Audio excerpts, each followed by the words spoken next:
afternoon. Today I prepare for lunch Parangika palkut, red pumpkin palkut. It is very easy to prepare and also good side dish for chapati and dosa.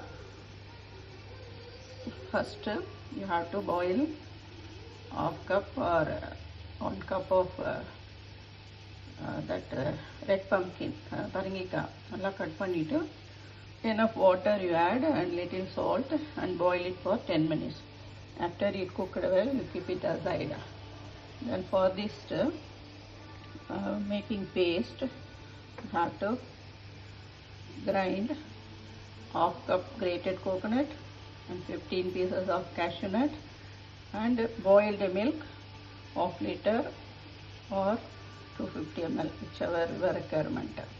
So make a paste and add to this red pumpkin, boiled red pumpkin. And after it boil 10 minutes, you have to add sugar, enough sugar for taste, the sweet good only.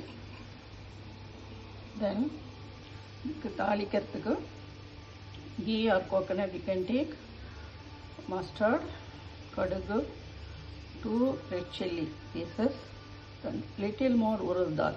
உளுத்தம்பருப்பு கொஞ்சம் கூடவே போட்டால் வாசனை and also mandatory கருவேப்பிலை. It is very important to give more aroma for this கூட்டு. Okay, after adding all this தாளிச்சு முடிச்சோன்னு கூட்டு is ready to serve. For this combination, fried cauliflower with pepper, then potato fry also good for combination for all this. And also today I make kottamalli tohaya. Thank you for being